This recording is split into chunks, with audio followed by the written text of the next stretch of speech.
Hello everyone, this is Defense Politics Asia. Breaking news from Saudi Arabia. The Yemen Houthis group, or you can call them terrorist group, you can call them freedom fighters, whatever you want to call them. They claimed an attack on the Aramco facility in the city of Jeddah. So you can see this photo. This is from AFP Getty image. A huge, massive explosion with thick black smoke coming out of the Saudi Arabia Red Sea coastal city of Jeddah. So I read the quoted one. You can actually find this article on defensepoliticsasia.com. A huge plume of smoke can be seen above an oil facility in Saudi city of Jeddah, according to multiple media reports. Yemen Houthi group claimed the attack on the Saudi Aramco site with missiles. So the Associated Press cited videos from raging fire at an oil depot, saying the location of the blast is near the North Jeddah Bulk Plant, which is a southeast of the city's international airport. So a Reuters source said the Aramco facility is hit. So the Formula One race is due to take place this weekend. So this not sure if the race will carry on with this threat of violence. So the Houthis claim they are behind the strike, and they said that they use drone to strike the refineries. So the additional strikes are not confirmed. So neither do I. So if you look at the map, this is Saudi Arabia. So Yemen is here. So the Houthis operates around here, and you can look at the distance. It's actually rather far from the border. It's around 700 kilometers. At the nearest point is still 640 kilometers.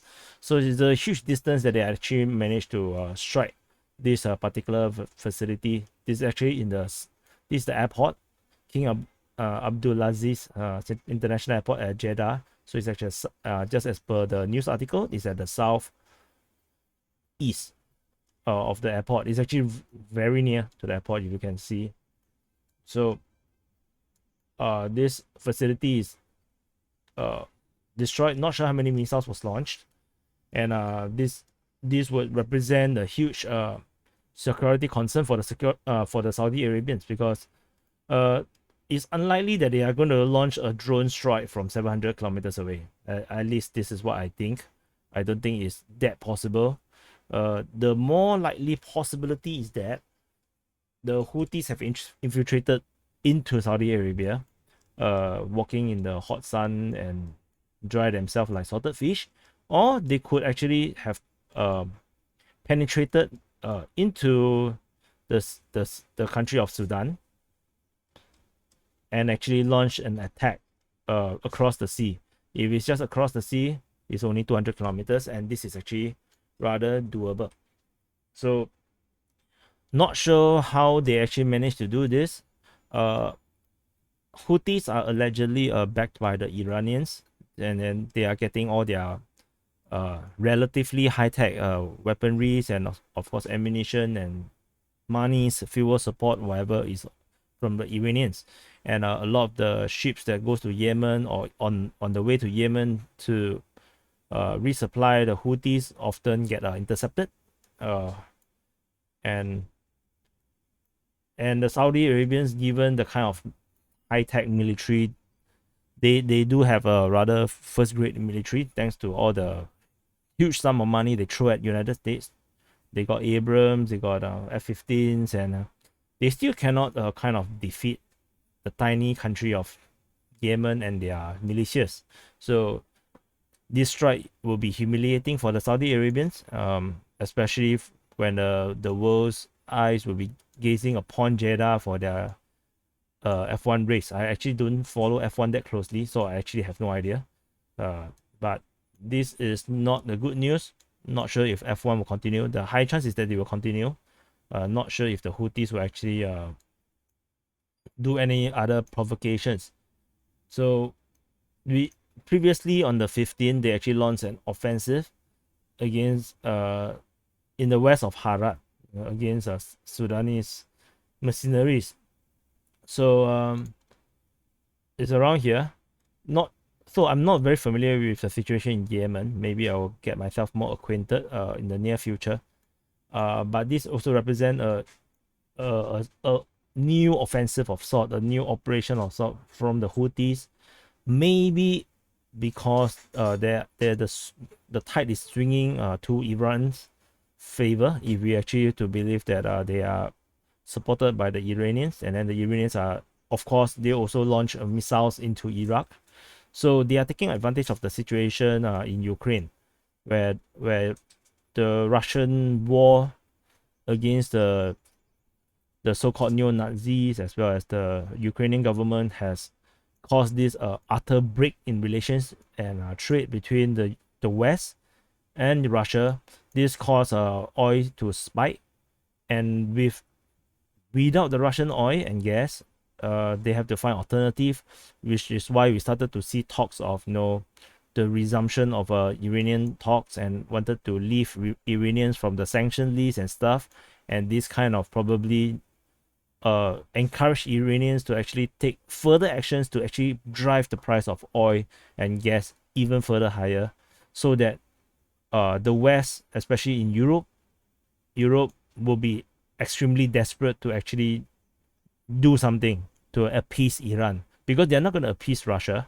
They already created this anti-Russia or Russophobia narrative that they cannot actually pull back from. It's very much like what happened prior to World War II, where Hitler drive the fervent of the anti-Semitism and hatred of Jewish people to so high a stage where there is actually no way back.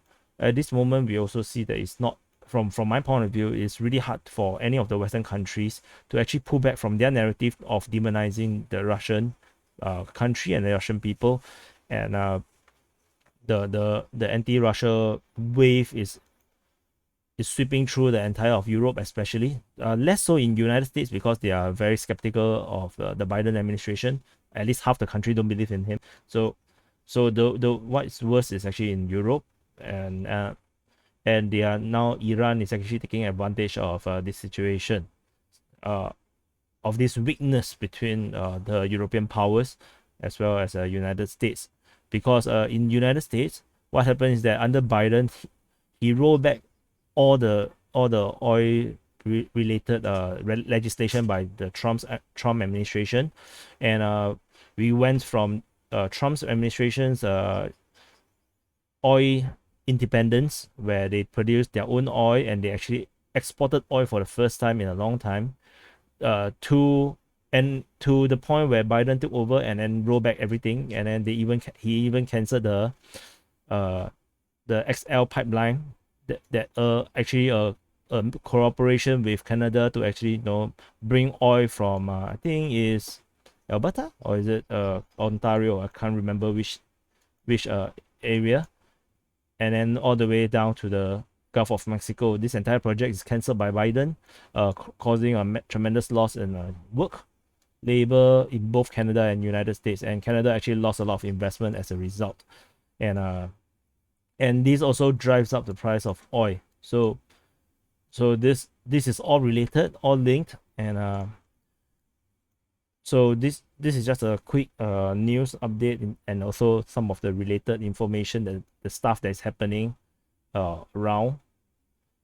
So you can see here, this is actually the one that I was talking about. The Iran struck the Iraq, the US consulate in Iraq. So all these are actually bringing the world closer to a major worldwide war. So it's not all of this is not a good thing. So anyway, just a quick news update, and I'll see you in the next video.